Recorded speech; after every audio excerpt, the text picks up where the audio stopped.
hotter than a firecracker in Murfreesboro, Tennessee right now, and I still need to go mow the front yard. But instead, let's go in and talk about some vintage queen pocket knives. Like this little toothpick right here from 1981. We'll see you. Hello everybody. This is a video based on my pocket knife collection. Specifically, these would be slip joint pocket knives, mostly vintage Queen Cutlery, Queen steel pocket knives made in Titusville, Pennsylvania. I've not found too many videos specifically for these old Queen knives on YouTube. I watch a lot of the channels. I really enjoy them. I think these knife videos are super relaxing, and I just hope that everybody can get something out of this one, a little information about these knives. I'll be taking most of the information today from the Queen Cutlery Identification Guide that was put together by Carl Bradshaw, and it's really excellent. It goes through and they talk about the tang stamps from the different years and some blade etchings, and it's really handy. It's about 12 pages. Highly recommended if you have some Queen pocket knives you'd like to know a little more about. But without further ado, let's go ahead and get started here. First one we'll be looking at is a large trapper. You see the blade etch there. Queen steel, number 19A. This A at the end of the model number, pattern number, represents the fact that it's a yellow handled knife. And this is some kind of synthetic. I'm not sure if it's Delrin or not. And I'm not sure the kind of steel they were using at this time. But this knife, you can see right there, was made in 1978. And if you use Mr. Bradshaw's guide over there, he'll give you the shape for the Queen, you know, for the Q, the crown, anything written over here.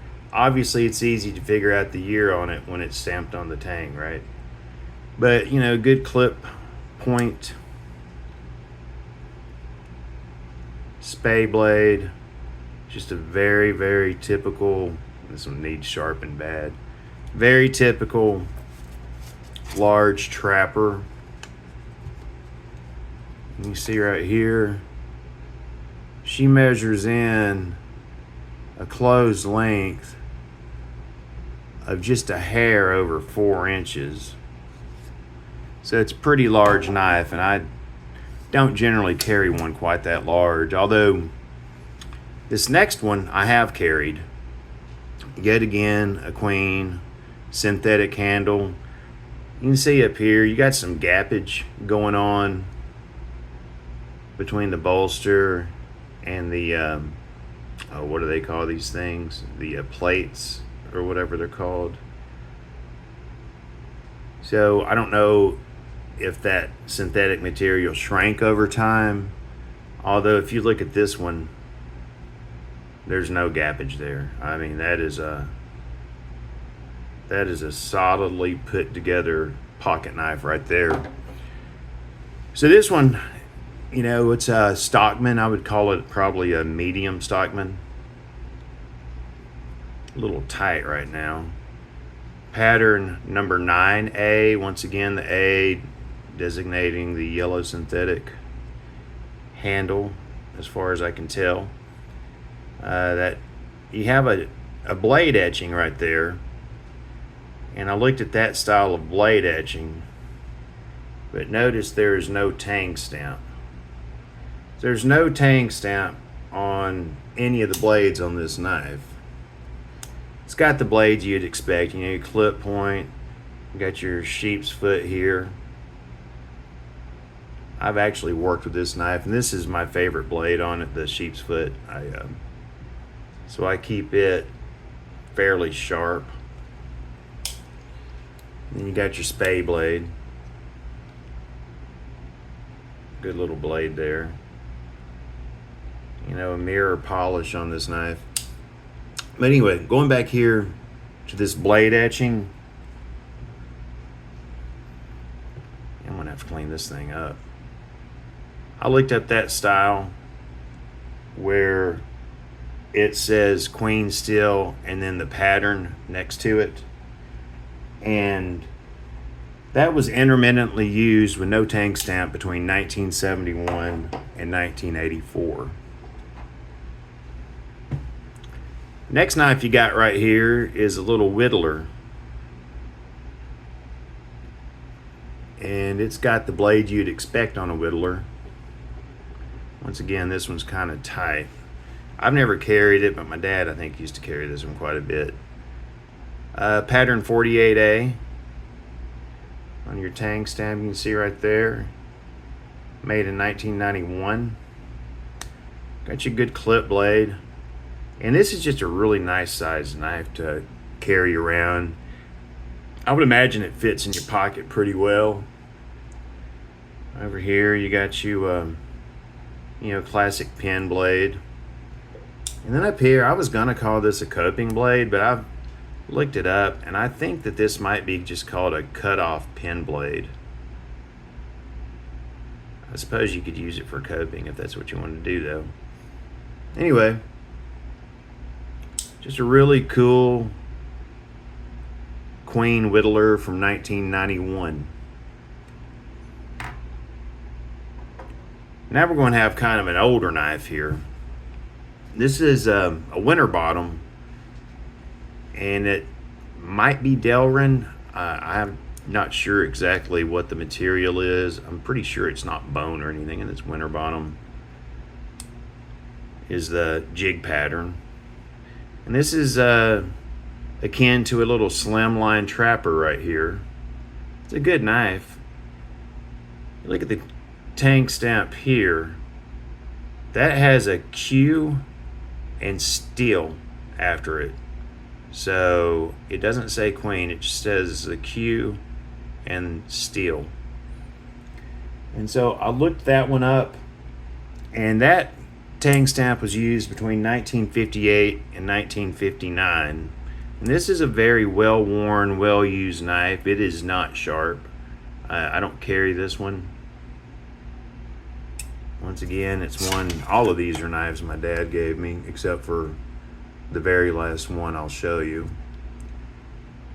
So the little Slimline trapper comes in just maybe a hair over 4 inches closed, if you can see that. It's a good little knife, probably seen a whole lot of work in its day. Whole lot of work in its day. Now we're coming to another pattern. This is winter bottom jigged Delrin. Queen steel number 61 is the pattern, and that would be the what I'm guessing is a medium Stockman. See here on the year. Ooh. This one was made in 1976, if you can see that. Notice how that Q, the little mark on the bottom of it, comes out straight. That's one thing that Queen would change up periodically. It would either have a curled little mark on their Q, or it would have a straight one. But it's got the blades you'd expect from a Stockman. You got your clip, sheep's foot. It's a good knife, man. This one's tight. It's got good walk and talk. Now, it might be too tight on this one. I hadn't opened that blade this morning. There we go. There's the spade blade. Spade blade. Stockman is a classic working knife. It's one of my favorite patterns. My favorite pattern of knife is a Canoe, and I actually do not have a true vintage Queen steel Canoe, so I'm gonna get online and buy one of those one of these days. I like the Canoe for the big spear blade because it seems very useful. Okay, got a little bit of a more modern knife right here. And this is a Queen. The blade etching reads Queen Cutlery number 49. There it is, Queen Cutlery number 49. And that would just be a large Stockman. And if you look right here, if you can see that, it says Queen, Titusville, Pennsylvania. And then it says PH D2. Well, this is D2 steel. It's the only one that I know for sure what steel it's got. And PH stands for Peter's heat treating, which I suppose is a way of making the steel stronger.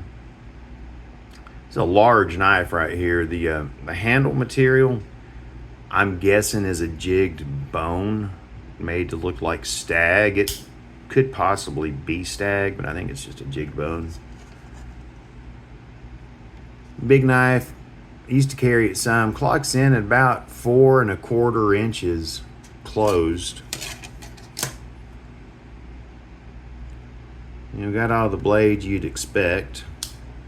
Unfortunately, D2 is susceptible to a little bit of corrosion, and I've used this one just enough to get a little corrosion on it. I need to clean up most of my knives, actually. Spay blade. Good knife though. And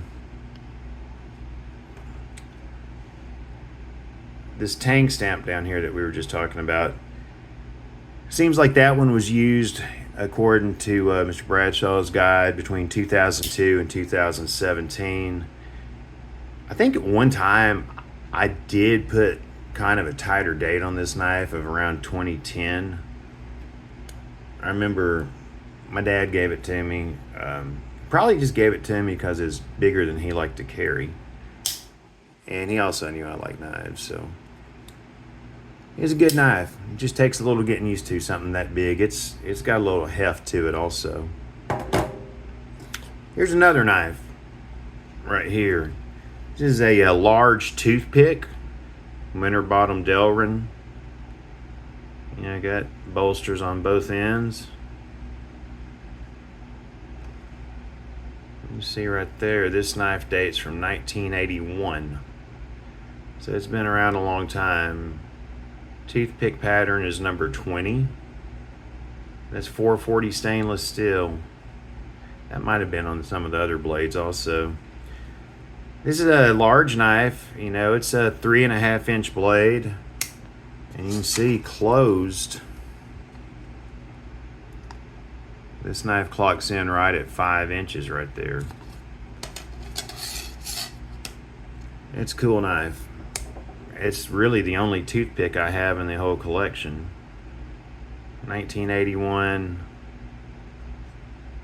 Queen Cutlery large toothpick. And last and probably least is a recent model Queen that I just bought. Remember I said I like Canoe knives quite a bit. Well, this is a modern knife I bought earlier this year. It's saw cut bone. It's got a pretty handle. And then it's got a good walk and talk. I've used this knife quite a bit. It's got a half stop. You hear that? It was sharp, but I've been cutting dirt with it in part of my work. You can see your Queen stamped there. On the back it says China, and that's probably a model number right there. I'm not sure who has taken over making these Queen knives. Possibly Smoky Mountain Knife Works. I'm not sure, but the pen blade, it's got the tang stamp as well. Half stop. It's really a good little knife, and man, it did not cost much at all. But there's some things I don't care for. This right here, if you look, on the spear blade here, it is almost sharp enough to cut you just right through here on this end of it. I mean, not really, but you know, it could stand a little better balance on that end. But yeah, very usable knife. Good for what it is, and probably about the equivalent of what these vintage queens right here. You know, these knives weren't made to collect. These knives were made to use, and they've all been used, you know. See if that says 4. That one doesn't say 440 on it, but I'm gonna guess that's probably the same steel as we saw on this one. But anyway, that's an overview of some of my vintage queen cutlery knives. That was a tradition between my dad and my grandpa. They would go to hardware stores and pick each other up a queen knife. Generally, my granddad would give my dad queens, and my dad would often give my granddad either a frost cutlery or a case pocket knife. And that's how I came to have all these. Anyway, slip joint knife collecting. It's a fun hobby. I enjoy watching everybody's videos, and it's just something that you can sink your teeth into, and it doesn't cost a whole lot of money. Anyway, hope you enjoyed this video. Take care. Thanks for watching.